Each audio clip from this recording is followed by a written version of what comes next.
Hi, my name is Al Robinson. I'm going to be your host for tonight. I'm also the blogger behind the website Hat City Blog, as well as a site I have on the News Times where I do a lot of commentary about stuff that's happening here in Danbury. The other partner in crime, Marty Heiser, is hanging out on vacation this week, so I'm going to be holding down the fort. And for today's edition of Ideas at Work and Beyond, we're going to talk about a lot of stuff that has happened between Christmas and now. As you know, we haven't been on the air in quite some time. This is the first show for 2010, and a lot of stuff has happened in between Christmas and now. So in today's show, I'm going to show you some footage from Senator Chris Dodd, who has decided to retire and not run for re-election in 2010. So I went to his home in East Haddam where he had his press conference and made his announcement. So I'll bring you some video footage from that event. Also, the 4th Congressional District, which contains Ridgefield, Connecticut, Jim Himes held a town hall meeting in Stamford recently in which he talked about Afghanistan. As you know, that we have a war currently in Afghanistan as well as in Iraq, and for those of you, of course, you know that 9/11 happened. The people who perpetrated that crime, the masterminds of that, were hanging out in Afghanistan. So we're currently at war, and President Obama has decided to increase the level of troops in that area. And Jim Himes is holding a series of town hall meetings in the 4th Congressional District talking to people about the subject. So I went down to Stanford and I did some video footage of that event, which I'll bring to you today. But like I said, a lot of stuff has happened between Christmas and now, and I wanted to talk about one of the important things that I like to talk about is about education. And for today's show, I got my trusty little laptop here, which you probably can't see off camera, but there it is right here.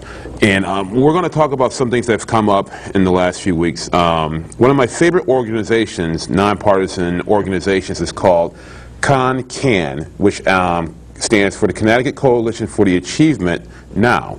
Their main purpose in life is to monitor the achievement gap that is happening in the state of Connecticut in all the school systems.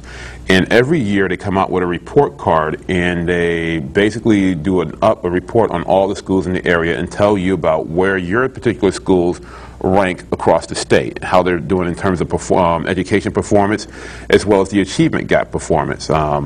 If you don't know much about the achievement gap, basically in layman's terms, it means that how minority students are doing pertaining to their education level based upon the state average. They came out with their report in late December, and Danbury didn't do really good at all. In fact, Danbury did pretty sloppily in terms of some of their schools. And I know Dave in the back's got those graphics, so why don't we just pop up the very first graphic right now that shows the scores for some of the schools in the area. Now, this was talked about in the News Times, and Eileen Fitzgerald, the reporter for the News Times, did a story on this, and I don't really agree with the way she framed the entire report. She talked about how you shouldn't look at the rankings of this. The rankings of where Danbury sits at pertains to all the other schools in the state. And of course, maybe you shouldn't look at the rankings, but you should look at the test scores, because the test scores are done using the state testing system that all the kids have to take. It's called the CMT test, or the CAP test. And it shows you basically how your kids are doing in these schools. And since the city budget, a majority of the city budget goes towards education, I think it's imperative that parents take a look at how your schools are doing. And you should be alarmed about how some of these schools are stacked up here, because it's rather surprising. So Dave, let's go back to that first slide real quick, and we'll talk about that. The first slide will show you here Danbury High School, for instance. On the upper left-hand corner, it says Danbury High School, the overall student performance, which means the average percentage of students meeting state goals across all subjects, equals 32%. Or in other words, 3 out of 10 students at Danbury High School meet the average of the state requirements in terms of the state goals, which turns out to be like a D-. The subgroup performances, and what we mean by subgroup performances, it means the average percentage of low-income African-American or Hispanic students in Danbury High School meeting the state goals across all subjects equals 17%. So that means like 1 out of 10 students, or 1.7 students out of 10, are meeting those state goals. That's not really good. So that's Danbury High. And if we go back to that clip, let's keep that graphic up for a little while. The school under it is called the Alternative School Center for Excellence, which is the ACE school. Basically, if you're doing bad in Danbury High or you're doing some crazy stuff in Danbury High, they ship you over to that school. So average percentage of students meeting the state goals across all subjects there equals 4%, which means less than 1 out of 10 students in that school are meeting the state average. Over to the right-hand side, we see Broadview Middle School. Broadview Middle School is doing a little better with 61% of all the students doing good, which means 6 out of 10, which turns out to be a C+. But when you break it down upon your minority students, low-income African-American and Hispanic students, it works out to be 44% or 4 out of 10. You keep going on, you got Rogers Park Middle School, which is on your lower right-hand corner. It works out to be about 50%, which means 5 out of 10 students are doing okay. But when you break it down upon the African Americans or low-income people or Hispanics, it works to be like 36%, which is 3 out of 10. So you can kind of see where we're getting at here. If we go to the next slide, it's even more dangerous, more alarming. Another popular school would be called Mill Ridge Intermediate School. Mill Ridge, overall student performance is 54%, which means 5 out of 10. But when you look at the subgroup or the low-income students or the African Americans or Hispanics, it works out to be 27% or an F. In other words, the organization gave this school an F. Shelter Rock School, which is over to your lower left-hand corner, they came out with 55% of a student performance average, but the subgroup, once again, when you talk about low-income African Americans, works out to be 47%. Pembroke School is another great school if you want to talk about. It works out to be 47% for all the students. And Park Avenue School works out to be about 54%. And if we go up to the last slide, we'll just go through this real quick because I don't want to waste that much time on this here. If we go to the next slide here, you can see that King Street is actually a pretty decent school. If you know where King Street's at, it's in the 2nd Ward, which is a rather wealthy part of Danbury. The student performance there is 71%, which is actually one of the best schools in Danbury, next to the charter school, which ranks about 80%, which means 8 out of 10 students at the charter school meet the state average in terms of the education requirements. But of course, when you look at the King Street student performance, again, with low-income African Americans and Hispanics, it works out to be about 42% or 4 out of 10. And rounding up the disgraceful category is, of course, Statler Rupp School, which is pretty bad, which works out to be their student performance is about 45%. And when you break it down upon minority students, it works out to be 27%, or basically 2 out of 10 students meet the state average. Now, to make a long story short, and by the way, you can look at all those statistics on my website, Hat City Blog, or you can go over to concan.com, CONNCAN.org. I'm sorry, not .com, but .org. It's a very good organization, and they're nonpartisan. What they basically did was they made it, these scores are available online, but what they did was they compiled all the scores for you so you don't have to go to the state's website to access this information. It's a lot easier to get from here versus going to the state's websites. And to make a long story short, you should be engaged and informed about how your particular school you're sending your kids to are doing. Because a lot of your tax dollars, you can look at the budget that's being crafted right now at City Hall between the City Council and the Board of Education. I think it's going to be working out anywhere between $111 to $118 million. It's a lot of taxpayers' dollars going towards these schools. And you should be engaged and be informed and ask questions about how your school that you're sending your kid to is doing. Because, again, it's your money going towards these programs, and if these teachers are, more importantly, if these administrators are not doing their job, maybe they need to go. Something to think about as we go towards the budget season and we look at the Board of Education, which is now shifted political parties, although if you know the history of the Board of Education, it really hasn't shifted political parties because it's always been ruled by Republicans, and that's another long story that, maybe you can read my website about that. I'm not going to get into it here because we got a lot of stuff to talk about. So check that out. That's again, it's one of my biggest pet peeves is education. Besides irresponsible development, education is a big, big issue. And get engaged. It's pretty important. Go to your Board of Education meetings. Ask questions.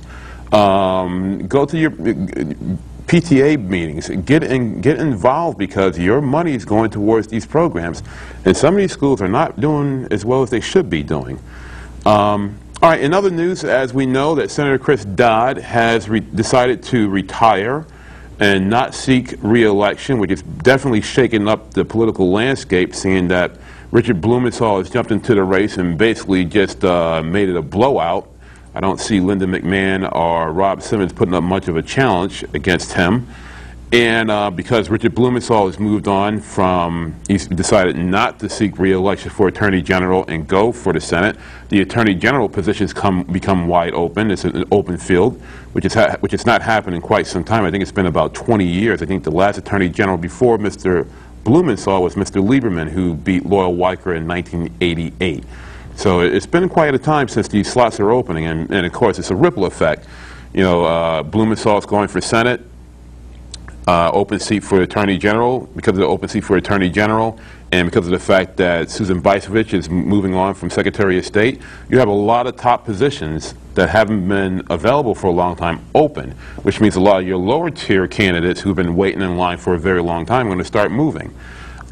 There's even speculation and word that because Mr. Blumenthal is seeking the Senator Dodd seat, that our congressman in the 5th Congressional District, Chris Murphy, might go for Mr. Lieberman's seat in 2012. And let me tell you something, if that happens, you can be sure that there are certain Republicans waiting in the wings to try to grab that spot, namely maybe Mr. Mayor Boughton, maybe Mr. Cappiello might take another shot at it.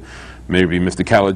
Caligiri from Waterbury take another shot at it also. So a lot of movement's going to be happening, and it's going to be very exciting to watch politics in this area over the next couple of years. But again, I went down to East Haddam, Connecticut earlier this week to videotape Senator Dodd's retirement speech, and I had brought back some footage for us to watch. So it's about 8 minutes long. I'm sure the guys in the back room have this thing all set up and ready to go. So without any further ado, from East Haddam on Tuesday, here is video footage of Senator Chris Dodd's retirement announcement.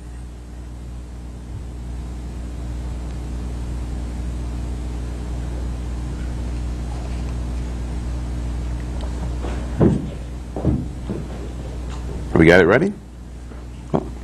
Oh, we'll have it set up in a second. So again, Senator Dodd decided to retire and give up his seat for the good of the party. His poll numbers weren't doing all that great, and he decided rather than risking the seat and risking the entire ticket, because if you know anything about the ticket, the senator, all right, and he would risk hurting other people on the ticket. So therefore, he decided to step down for the good of the party. And well, without any further ado, again, we have the video ready. So again, from East Haddam on Tuesday, here is video footage of Senator Chris Dodd deciding to call it quits.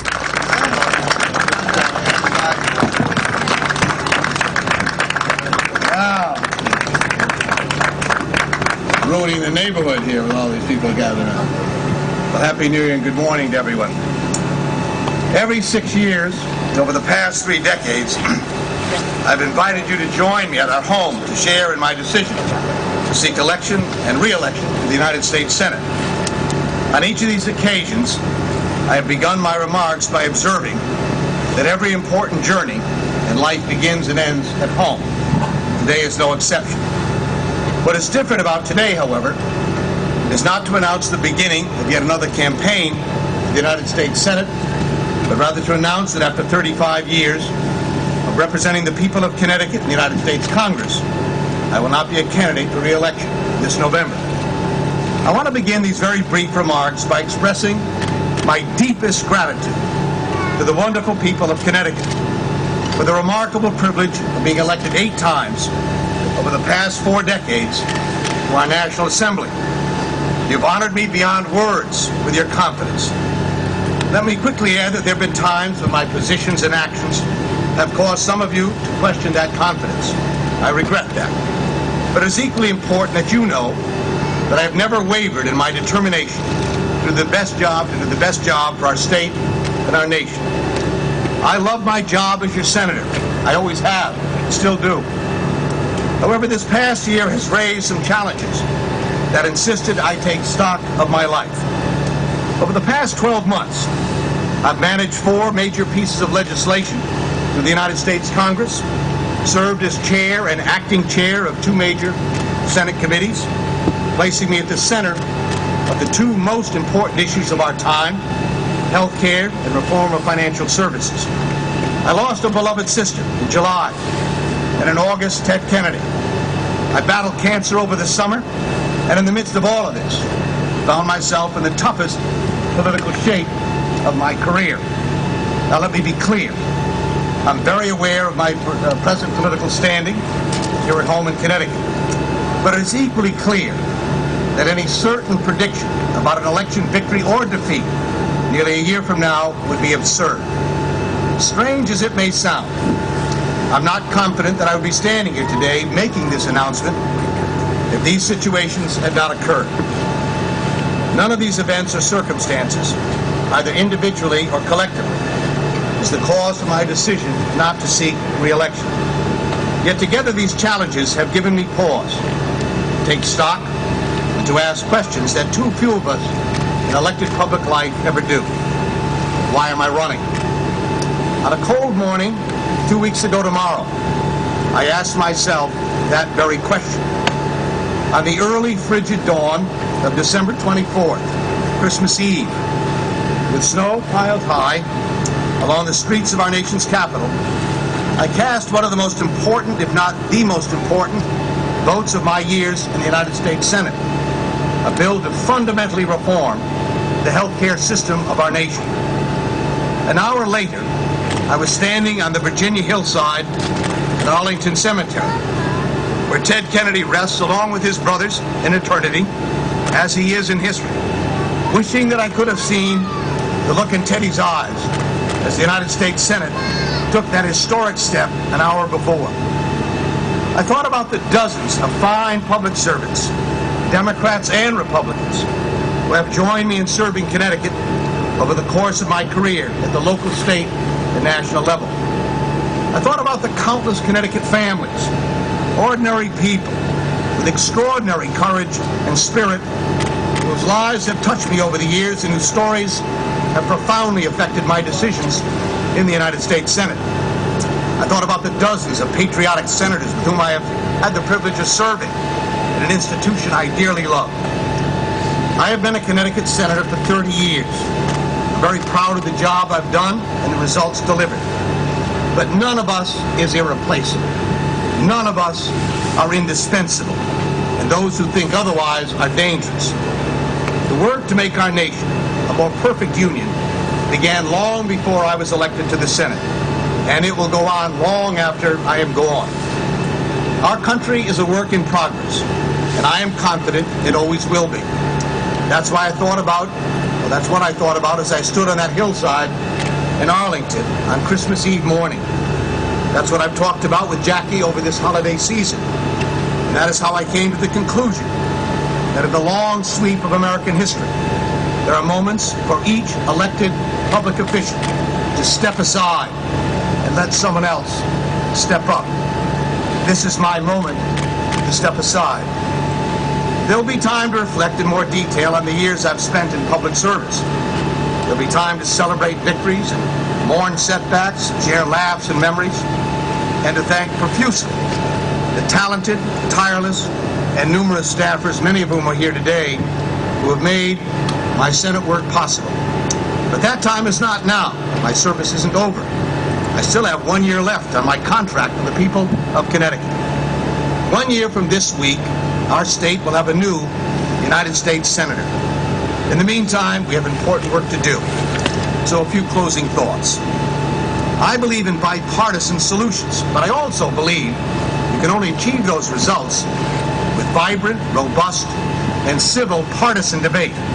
I'm a Democrat and very, very proud of my party's contributions to the vitality and strength of America. I would never have had the opportunity to serve in the Congress had I not had the support and backing of my political party in Connecticut over these years. I appreciate the passionate party activists who have never, ever faltered in their support of my efforts. I want to say thank you to my family for their tolerance of yet another generation of our family in the political arena. And I'm especially indebted to Jackie for her fierce loyalty, unyielding commitment to fairness, and her unlimited capacity of empathy for the needs of others. She has truly been my anchor to windward in these stormy political waters. Now, there's nothing more pathetic, in my view, than a politician who announces they are only leaving public life to spend more time with their family. The result of this announcement today, I hope, will create that opportunity, but it's not the reason for my decision. I'm a very late arrival in fatherhood, as many of you know, and I'm told repeatedly by some of you here today, these young children of mine, Grace, who's 8, Christina, who's 4, will grow up very fast. So while these young ladies are not the reason for my decision, they'll be an incredible benefit to the choice I make today. On this, the 6th of January, the Epiphany, 2010, I'm still driven by the same passions that motivated me to try my hand at politics so many, many years ago. And just as I've encouraged the people of Connecticut, I'm looking to the future with a spirit of optimism and confidence. And finally, once again, to those of you gathered here today and to the people across this great state of ours, I thank you immensely for the opportunity you've given me to serve. And I thank you all very much.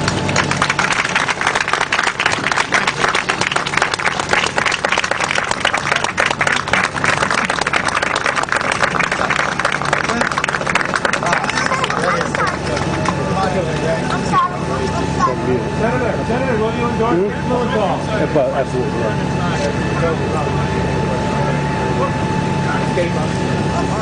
Footage of Senator Chris Dodd deciding to call it quits after a very long and proud career in the U.S. Senate. And again, Richard Blumenthal is now stepping up to the plate. He drew his hat into the Senate race. So we will see how things work out. I don't think, again, that Rob Simmons or Linda McMahon will put up much of a challenge to Mr. Blumenthal, but we'll see how things work out. You never know what happens. Politics is crazy like that. So that is one of the big things that happened. And another thing that happened that I've been covering on my website, of course, is one of the more interesting court cases that I've been following here, not in Danbury, but actually up in Litchfield, is the court case against Mr. John McGowan. For those who know, John McGowan has a show here on Comcast on Fridays at 9 o'clock called John McGowan Presents, and he was a former co-host of Big T's Talking Variety show, which is done by the infamous, who I like to call bigot, Mr. Tom Bennett, but we definitely took care of that show quite a long time ago, which is no longer on the air. And Mr. McGowan was also the vice president of Elise Marciano's xenophobic hate group called the United Citizens for Immigration Control or Law Enforcement, some whack job group that says they're against illegal immigrants, but for those who follow them very closely or monitor them, know it's much more sinister, and they're against all members of the immigrant community in general. So Mr. McGowan was charged last year with rape or sexual assault in the first degree, and he has looking at some very serious jail time. In fact, he could be facing a possibility of a maximum of 20 years in prison for his crimes, according to the state statute.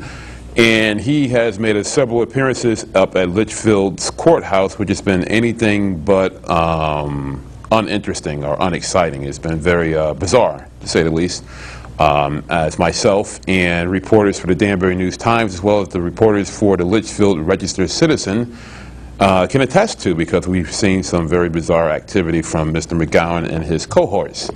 For instance, during one of the first court cases, he said that because he is a quote-unquote natural man, that that the state has no jurisdiction over him, and he actually tried to make that case. And in trying to make that case, the judge decided that he needed to be seen by a psychiatric examiner to see if he's even competent to stand trial. So after the competency hearing was done, or competency examination was done, it was deemed that he was competent to stand trial.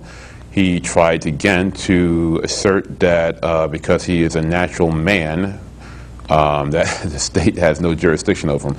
To make a long story short, nobody was buying that. It's an absurd notion to even say something like that, and that was basically just tossed out by the judge. And it's pretty laughable to see how this court case is going so far, because it's all about, and which this is my opinion, it's just a bunch of nonsense right now, delaying the inevitable. In the end, you know, besides all this, the lunacy that's going on at this court case, in the end, this is really about some victim who was allegedly harmed by this individual. And if the accusations in the police affidavit are true, it's a pretty heinous crime, and it should be dealt in the most severe terms. Unfortunately, we're dealing with a lot of, which in my opinion, again, it's just shenanigans by Mr. McGowan and his cohorts. You know, I don't understand. A lot of motions to dismiss this case that really don't make a whole lot of sense. And in the last court case, I think he offered a series of motions to try to dismiss this case on things that really don't make a whole lot of sense, and he actually read this into the record. That took a long period of time. Make a long story short, I'm not going to go into all the details of it. You can read this all on my website, because we don't have a whole lot of time here. But each one of his motions have been dismissed so far, and I'm sure they'll continue to be dismissed, as the next court case will be coming up on January the 26th at 2 o'clock at the Litchfield Courthouse. And again, you can stay tuned to my website. I know the News Times should be picking back up on this, as well as the Registered Citizen, which you can find online. They'll be picking back up on this case, especially when the prosecutor will be able to start laying out her case, and you'll start really hearing about the details within this situation, because it goes a lot further than Mr. McGowan. A few other, at least one other individual who is known to the Comcast community might make her presence known in the court case, but I'll just leave that information unavailable for right now. If you have a copy of the police affidavit, then you know who I'm talking about. But you can just watch it. I'm sure as 2010 progresses, we'll have a conclusion to this situation, and you know, and it might be, it's a great possibility that Mr. McGowan will be doing some jail time, and therefore the Friday at 9 o'clock slot will be open once again for somebody else to come on the air and do some more conspiracy theories and some weird stuff. But enough of that nonsense. Earlier this week, Congressman Jim Himes, who is the congressman for the 4th Congressional District, give you guys some idea on where you live at, Comcast Cable services the greater Danbury area. And out of the greater Danbury area, the only area that pertains to the 4th Congressional District is Richfield. So for the people in Richfield, this is for you. Congressman Jim Himes was holding a series of town hall meetings. He's going to be talking about Afghanistan, and he wants to get the people's input pertaining to the war that's happening over there. Now, there will be a town hall meeting this Saturday. I think it's at 11:30. I could be wrong, but it's going to be happening in Richfield. If you want more information on when that town hall meeting is actually happening or directions to get there, you can check my website at hatcityblog.com or the Ideas of Working Beyond website. We'll have that information up there for you if you want to make it, because this is a very important thing. And remember again that the people who took down the World Trade Center were not from Iraq, but the masterminds of that terrible tragedy that happened in 2001 came from Afghanistan, and that's the war that we're fighting over there. Some people call it the Forgotten War. You really shouldn't forget about it, because there's a lot of people sacrificing and putting their butts on the line. So people like me can be on TV and doing stuff like this, or people like you can be watching me say stuff like this. So Congressman Himes had a town hall meeting again in Stanford at the University of Connecticut. I did go down there and get some video footage of the event, and what we're going to do here, because of time constraints, because it's about 9:30 here now, the video runs about 48 minutes long. So what we're going to do is we're going to just take some highlights from the event, let you listen to the people in the audience talk about their feelings regarding the war, and the conversation between the congressman and the people in the audience, so you can get a feel about what's going to be the type of conversation, the type of topics, and the type of issues that are going to be brought up in Richfield and or in other places. And if you have a comment or a concern about what's happening in the war, talk to your congressman or talk to your senator, because this is a very important thing. We just put in the thousands of more troops, and we're spending up to $100 billion I think it is per year in this war. And to put that in perspective, that's almost as much as we're spending on this health care bill. So if you're up in arms going crazy with your tea bags over the health care bill, you want to keep your eye on these wars, especially in Iraq and Afghanistan. And, you know, at some point in time, we have to have some type of exit strategy to get out of that war. So without any further ado, here from the University of Connecticut in Stamford is the town hall meeting conducted by Congressman Jim Himes. Yes, sir. Jim Henry Hoffman from Stamford here. I admit to a great deal of conflict as the decisions have been made about going harder into Afghanistan, as you apparently do, and I actually believe to a certain extent our president has felt. But in the end, in my own heart, I've come down to the point where I believe if we essentially evacuated Afghanistan, that we would be right back where we were on September 10th, 2001, with the Taliban in charge and very possibly with many more al-Qaeda present in Afghanistan. And I do believe that the threat in Pakistan and the potential of Taliban or others acquiring nuclear weapons is partly supportive of our being in Afghanistan as well. So, in the end, I come down to support for President Obama's decision. I don't believe he submitted, I don't believe any of us in this room believe there's an easy, obvious, definite slam dunk solution in Afghanistan. And the path we're on may not work, but I believe that President Obama has done his level best to try to analyze what is the best way forward, at least for the foreseeable future. And I, for one, am prepared to support him and would recommend that you support him by voting for the funds that are needed. I personally believe that ever since September 11th, none of us have really been asked to sacrifice for what our country has faced. And I'm prepared to stand here and say that if we have to pay more taxes, if we have to, as a country, involve ourselves more emotionally, all of us, instead of just the folks who are fighting, I think we really need to have a national sense of commitment to dealing with this in the months and years ahead, because it's not going away, and I don't believe that we're going to do it without all of us rather wholeheartedly supporting the effort. Thank you. I'm not sure I would have predicted that a call for taxation would have gotten that kind of applause. In some ways, speaks to all of our countries. Yes, sir.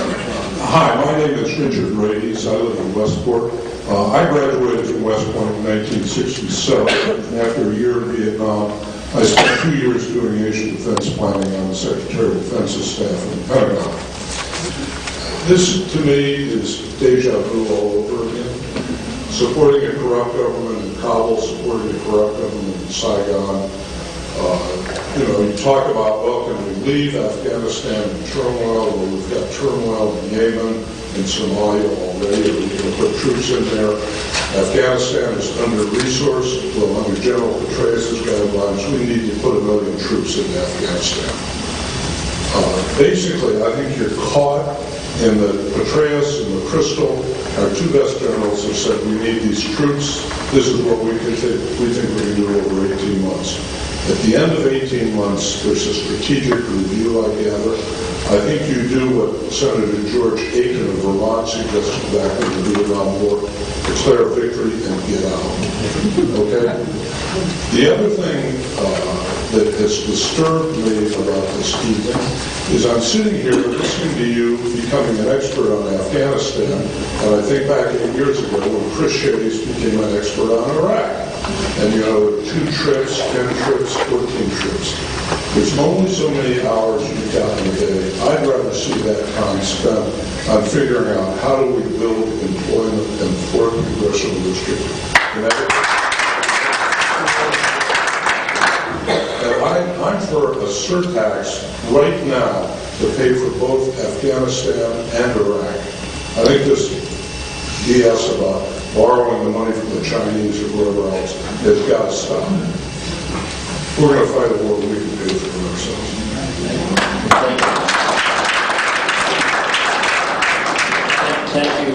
Thank you for that observation, and let me just say, one of the reasons Afghanistan did not really in any meaningful way come onto the agenda of the United States Congress until the President made his announcement on December 1st. Agree or disagree with the activities that the Congress has taken, the Democratic or Republican Party has taken, the economy and the situation it's in for us is absolutely job one. You're an expert on the tribes in Afghanistan. Tell me about dealing with unemployment in Bridgeport. I am so far from an expert on the tribes of Afghanistan. I would never characterize myself that way, but we are talking about right now 950 lives lost and the potential to spend $100 billion every single year for some period of time. I will devote some time to that, and without in any way denigrating the importance of the economy. But thank you, sir. Do we have a question up there? Mr. Hines, I have two questions. One is very quick, just yes or no. First question is, as everybody knows, 1/3 of detainees people are Yemenis, right? Do you support sending them back to Yemen?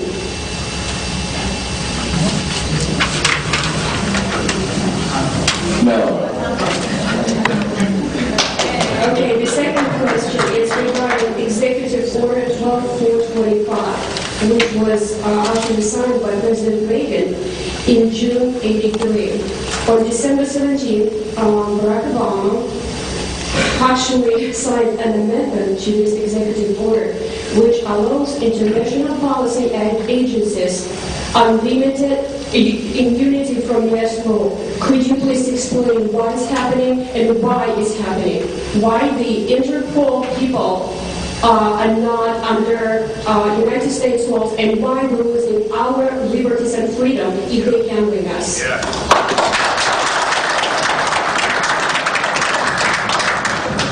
This is the Interpol decision that was made to provide certain freedoms to Interpol to operate here in the U.S. Is that right? It's the President's decision. Yes.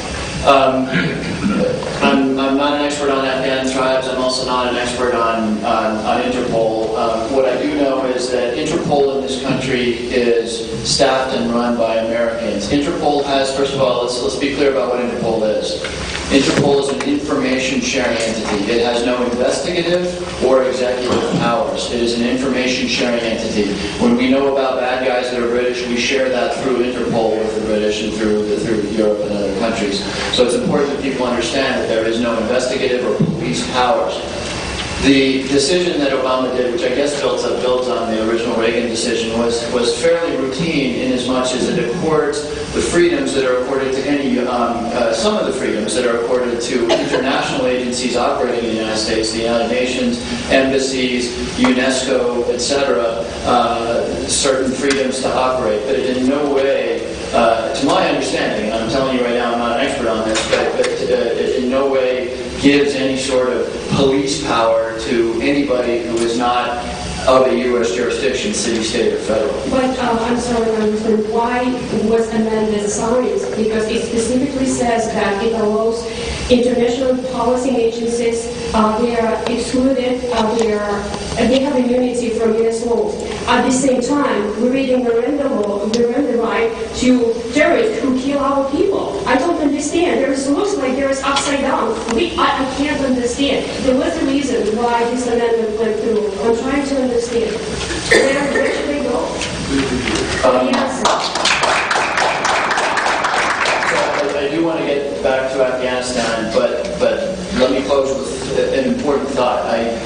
When we were all on vacation, this executive order was signed that gives Interpol some powers and liberties in our country. If we are serious about fighting terrorism, and I believe we are, Interpol is one of the key tools that we have for sharing intelligence and information with other Western democracies. So I hope that this doesn't, my sense is that this has become very political and that, cable news is making a big deal out of this. Let's remember that Interpol is one of the key tools we have for finding the bad guys. And thank you for your comment. Let me move back to Afghanistan. Yes, sir. Yes. Congressman, good evening. I appreciate this opportunity to have a town hall with you. Just give your name, please. Yes, Steve Corcoran from New Canaan. And I would like to, let's say not necessarily state an opinion, but rather, get your thoughts, your point of view, what actions you would take on, aspects of this Afghanistan topic. And I guess I also have a bias towards saying we're in a long war. This is a crucial area of the world in terms of, let's say, dealing with Afghanistan and related Pakistan and the nuclear weapons. So this isn't anywhere else in the world. It's a key battleground. With regard to General McChrystal's recommendation to, I guess, increase the troop levels by 40,000, and I gather President Obama increased by 30,000, how do you feel about that? Would you agree? And I've got three quick questions, but would you agree with the additional 10,000? Would you lobby for that? Would you vote for that? The second thing is with regard to a deadline. What would you go for? I mean, would you let the generals determine what the conditions are on the ground at the time and go with their recommendation, or would you, I guess, support this 12-month or 18-month deadline? The third thing is, how do you pay for it? I would say that the primary responsibility of the government is defense of the country. And, and I believe actually in a limited role for government as well, and that's, we'll put the healthcare issues off to one side for the moment. So I would say, first and foremost, that's where our tax dollars should be going, in my view. So what about your view, though? So I had three little quick questions. So your first question was, would I support 10,000 troops? Increase to 10,000 troops? Under present circumstances, no. Why? Because I asked General McChrystal exactly that question. I was concerned by the fact that McChrystal asked for 40,000 troops, and the President, after a 3-month period of deliberation, said 30,000. That's one brigade shy of what McChrystal asked for. I asked him, I said, can you get the job done that you need to get done? His answer was yes. So, no, I don't think I'm going to take the lead to try to second-guess McChrystal and Obama on that issue. I'm sorry, your second question was? Your second? Okay, well, I mean, the other side of that, though, is, so you're saying, no, the general made a recommendation, but even though he might take longer to accomplish things, or it's at a greater risk to the level of success, you would say, even though he said, yeah, I think I can get the job done, but the probabilities are lower, you would say, okay, go with 30,000?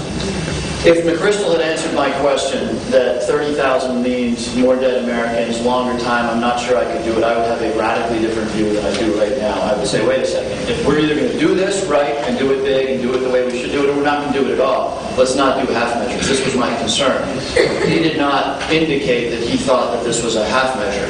So if I was concerned, if I heard concern from him, and look, no more am I an expert on, troop levels than I am on Afghani tribes.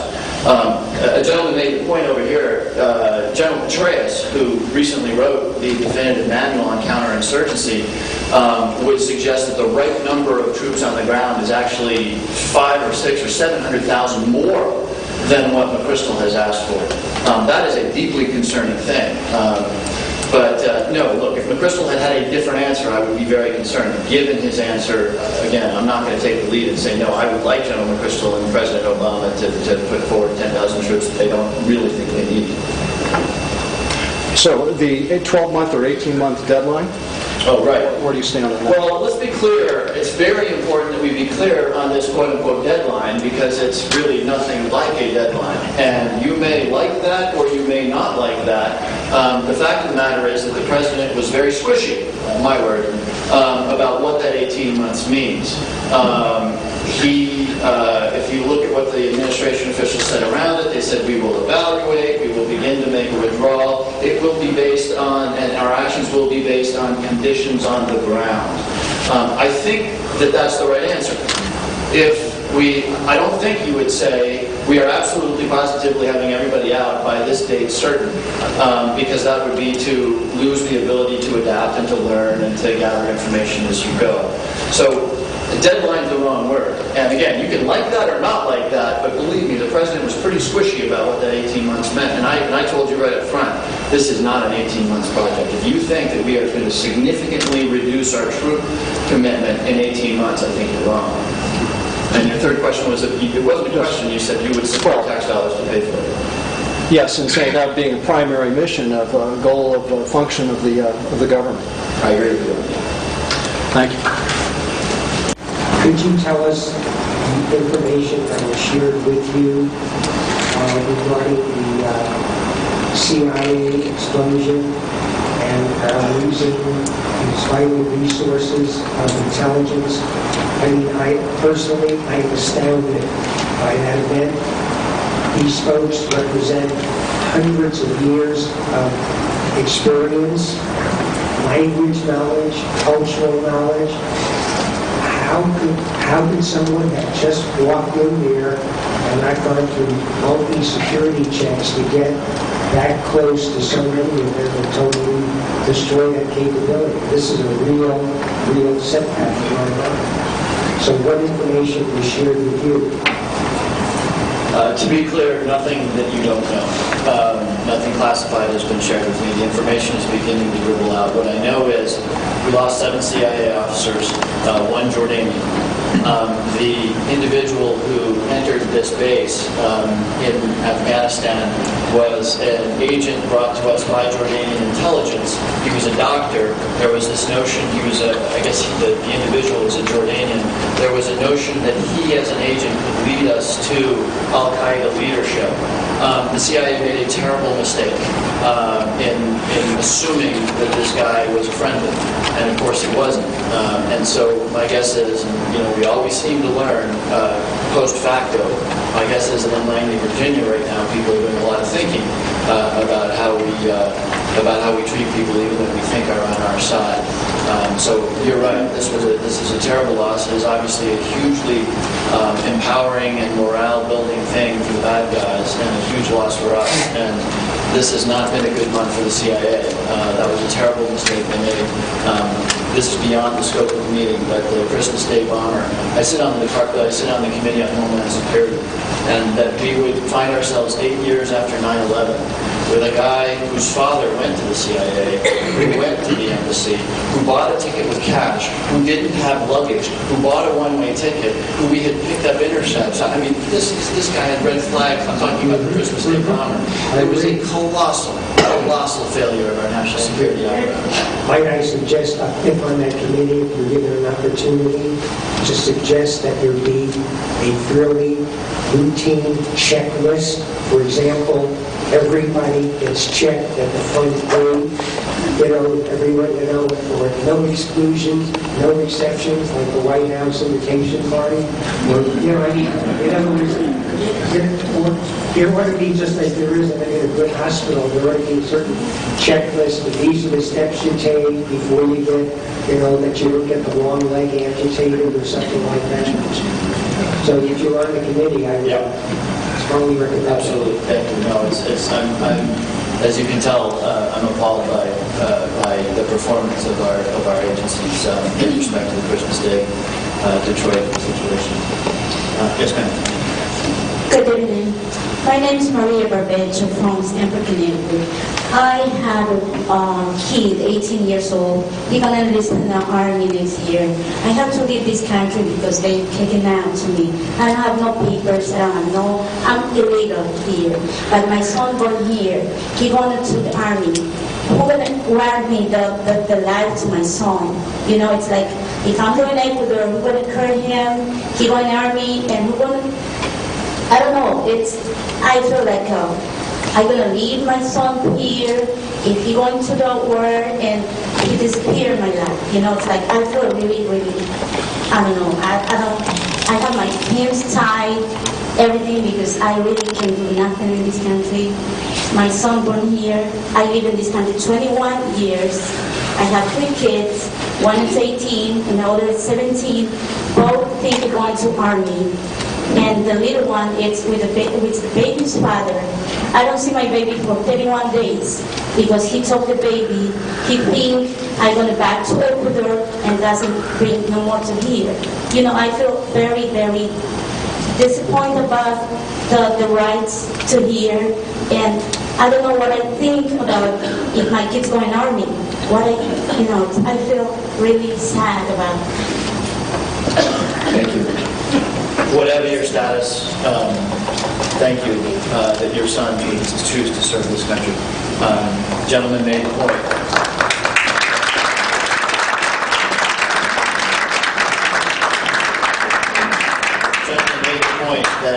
That the wars that we have fought over the course of the last 8 years have been, the cost of those wars in terms of people and emotional distress and money have been borne by a very, very small number of people.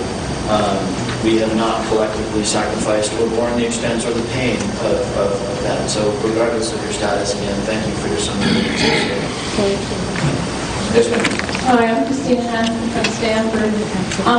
It seems to me that the military solution hasn't worked for 8 years or in history because the Russians were at I don't know how many years, and they bankrupted and brought Russia to its knees. So, I think it's kind of, and I'll kind of wish that we get totally drained by following them to Afghanistan.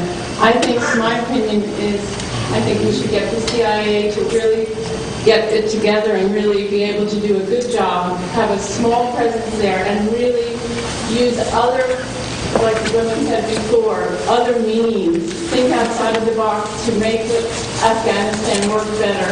At the same time, knowing that it's not our job to fix every country that's a trouble spot. And I think that I don't know, there may be another reason to be in Afghanistan. I don't really understand why we're following this Iraq, the same thing that happened in Iraq. We didn't really succeed in Iraq, and we're not going to succeed in Afghanistan. We're just going to waste a lot of money. But we have to improve our security by having better intelligence all around the world and within our own country. Because the more that we look like the people that kill everybody in this kind of aggressive way, we're going to band together more. We're inviting, I think the terror has been accelerated because of our presence there, and I think our presence there is going to make it worse. I do understand the problem with the Taliban. That's an internal civil war problem for Afghanistan, and I think we could support the regular population in a different way, but I think we really have to start thinking out of the box. Not that the military isn't a good thing. I mean, I'm a Vietnam generation person, and I know that the military thinks a certain way. So Crystal, of course, is going to want to do his job the way, with all the guts he's got to do it. What's the job we're trying to do? I don't really get it. And I think that, history does say it. Churchill said it. This other gentleman said it before. And the Russians, and one thing I don't buy is that the Afghan fighters murdered the Russians. They were so fierce because they believed so much in what they were fighting for. I don't think that it's so difficult to train the Afghans. They know how to fight. They just don't know what they want to fight for. And so that's the problem. It's a political problem. It's not a military problem in my view. And I think you have to think about that harder. Thank you. Do we have any? Okay, so okay, yes, sir. Peter Hopkins, Stanford. I spoke to my nephew today who's in Afghanistan. This is his third tour of duty. That was some video footage from Congressman Jim Himes's town hall meeting in Stanford that he held regarding the war in Afghanistan. Again, the congressman will be holding another town hall meeting in Richfield this Saturday. Again, I think it's at 11:30. It might be at 4:30. I'm not quite sure. I'm sorry. But I will post that information up on my website either tonight or first thing in the morning, which will also have directions to the location in Richfield. Even if you're from Danbury, if he's not even your congressman, you can go speak to him, because again, Afghanistan is that's the war. If you think about 9/11, and I think about it a lot because that was a traumatic day for me as well as for many other people across the country. The people who masterminded that stuff was from Afghanistan, and many people, including myself, feel that the war in Iraq took our eye off the real ball in terms of the war on terror, and people like myself think that the war in Iraq was an unnecessary war and really ridiculous. We should have finished the job in Afghanistan first, got Al-Qaeda, which were there. They were not in Iraq, and got bin Laden, especially when you think about Tora Bora and the Tora Mountains, where we had an opportunity to get the guy and we let him slip out. This is the war, and we have to finish this war, and we have to do it the right way. because we don't want what happened on 9/11 to happen again. So again, make a long story short, I don't mean to be babbling here, but go see Congressman Jim Himes this Saturday in Richfield. So to wrap things up, a couple other quick topics I want to talk about. There is a piece of development, like I said before. Two of my pet peeves in Danbury is education and irresponsible development. And in terms of irresponsible development, BRT comes to the top of the list. BRT right now is doing what I call is just an absolutely irresponsible, ridiculous, stupid, ill-minded development over on Hospital Avenue, which the residents in Hospital Avenue have been fighting this, not this particular development, but another development similar to what they're doing on Hospital Avenue for a number of years. It is called Jeffrey Court.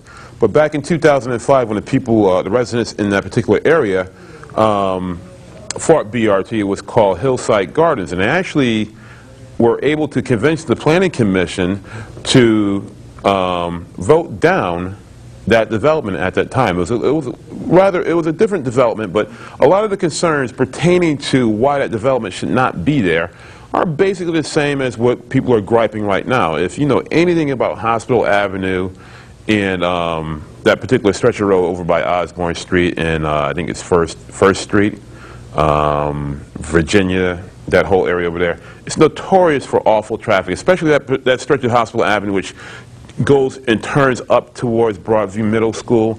Let me tell you something. In terms of accidents, that is accident-prone #1 over there.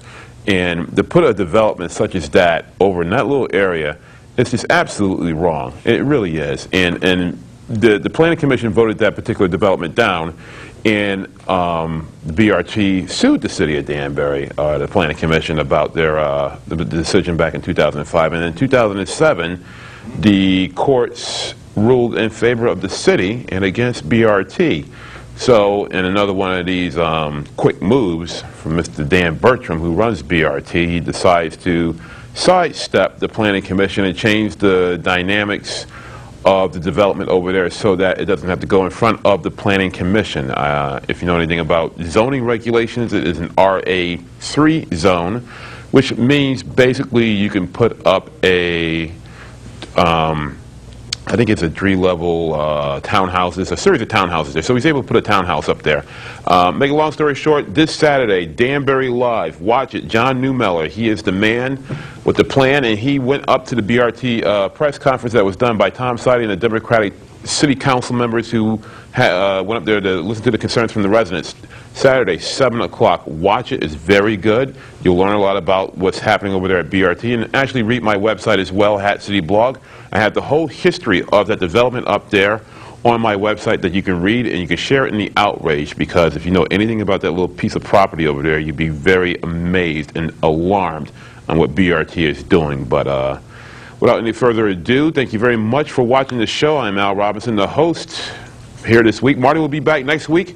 Again, read my website, www.hatcityblog.com, or you can catch me on the Danbury News Times website as well. So for the Ideas at Work and Beyond crew, I'm Al Robinson. Thanks a lot for watching, and I'll see you next week. Bye.